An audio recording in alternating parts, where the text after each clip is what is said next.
మీ మోకాలి గుజ్జు అరిగిపోవడం వల్ల వచ్చే దీర్ఘకాలిక నొప్పులకి డాక్టర్ సుధీర్ దారా గారు మన శరీరంలోని రక్తం ద్వారా రీజనరేటివ్ థెరపీతో ఎటువంటి నొప్పి లేకుండా పరిష్కారాన్ని అందిస్తున్నారు. అందరి కళ్ళు ఇప్పుడు అయోధ్య వైపే. శతాబ్దాల నాటి కళ నెరవేరి రాఘవుడి జన్మస్థలంలో అద్భుతమైన ఆలయం నిర్మితమై భక్త కోటికి కన్నుల విందు చేయబోతోంది. ఆధ్యాత్మిక శోభ విరాజిల్లే రామాలయంలో అణువంతైన మన పాత్ర ఉండాలని ప్రతి ఒక్కరూ కోరుకుంటారు.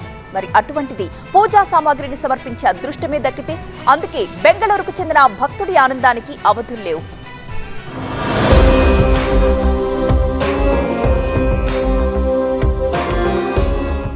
అయోధ్య రామాలయంలో గర్భగుడి నిర్మాణం దాదాపుగా పూర్తయింది. జనవరి 22న జరిగే ప్రాణ ప్రతిష్ఠ కోసం హైందవ సమాజం యావత్తు 1000 కళ్లతో ఎదురుచూస్తోంది. ప్రధాని మోదీ ముఖ్య అతిథిగా 130 దేశాల ప్రతినిధులు, వేలాది మంది సాధు సంతువుల సమక్షంలో జరగబోతోంది ఈ అపురూప ఆధ్యాత్మిక వేడుక. ఇదంతా ఒక ఎత్తైతే రాములోరి గుడిలో స్వామివారి సన్నిధిలో ఉపయోగించే పూజా సామాగ్రి, ఉద్ధరణి, హారతి పళ్ళెం, కలశం చెంబు, అక్షతల ప్లేటు వీటి తయారీ అత్యంత పునీతమైన రీతిలో జరుగుతోంది.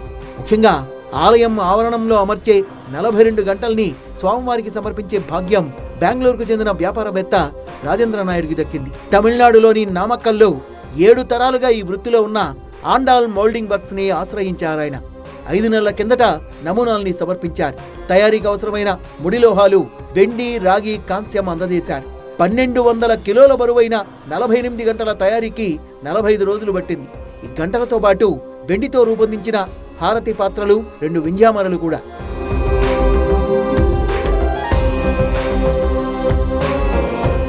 వీటన్నింటిలో మరింత ప్రత్యేకమైంది హ్యాండిల్ పై నాగప్రతిమతో కూడిన 5 అంతస్తుల కాంతులేనే దీపపు చిమ్ని.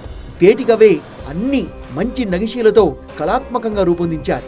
గంటల బరువైతే ఒక్కొక్కటి 25 కిలోల నుంచి 120 కిలోలు ఉన్నాయి. ఈ గంటలకున్న మరో విశిష్టత ఏంటంటే మోగించగానే ఓంకారనాదం వినిపించడం.